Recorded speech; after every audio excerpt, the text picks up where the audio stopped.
The socialists are on the march in the Democrat Party. Candidates like Plattner, Hamaway and Chevalier, they are serious contenders this November. And on top of that, AOC is a favorite to win the Democrat nomination for president in 2028. Heritage Foundation President Kevin Roberts joins me now. All right, Kevin, an easy one to start with. How do you turn the socialists back? An easy one with two possible solutions. The first is, it is important that we call them for what they are. They're socialist, or in the case of the New York mayor, a communist revolutionary. But we have to go beyond that.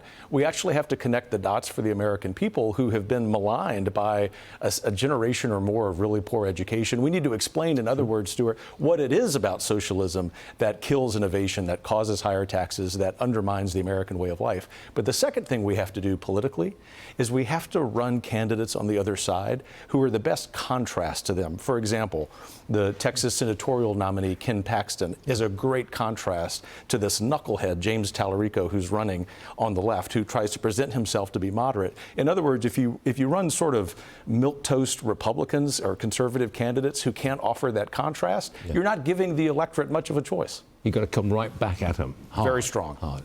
You say that Washington needs to incentivize marriage and having children, babies.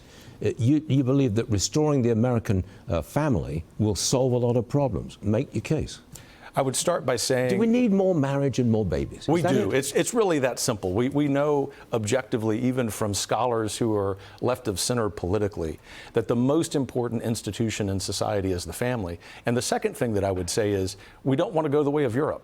If you travel to London or Paris and you see that huge quadrants of those formerly wonderful Western cities have been taken over by migrants, nothing against the migrants themselves as people, but we want to save Western civilization. You have to have native-born births. And so that what we're trying to do at Heritage is expand the adoption tax credit, for example, at the federal level, that you would be able to offer that to couples under the age of 30, married couples under the age of 30 who are having children. We think something modest like that actually could help reverse not just the decline in the birth rate, but potentially even in the marriage rate. Child allowances?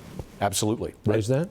There's the Trump fund, $1,000 for newborns? Yes, and in fact, I love that you mentioned that, because that's one of the vehicles, along with the very similar Nest accounts, that we believe at Heritage you could expand to incentivize, to include something that you would call a baby bonus. There's been mixed data in places like Hungary and Singapore that works.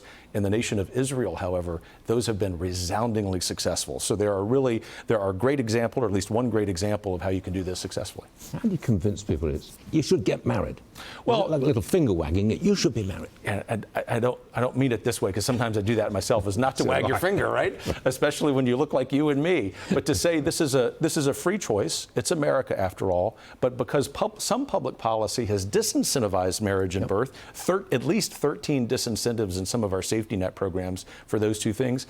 You eliminate those and then maybe use some of that money to do the opposite, to incentivize marriage and birth. And then you're saying, this is still America. You make your choice. And I believe that there are enough Americans who want to do this, if you look at public opinion surveys, that will benefit from these policies. My guess is that you'll get a much more receptive audience amongst Republicans than you will amongst Democrats. That's correct. I don't mean to malign anybody here, but that's the way the cookie crumbles at this moment, it seems like. No, that's right. My friend Tim Carney, who works in Washington, D.C., great social science scholar, talks about places with high social capital. There are some places like Bethesda, Maryland, that are predominantly left of center, where you actually have very high marriage and birth rates. But those, to your point, Stuart, are few and far between.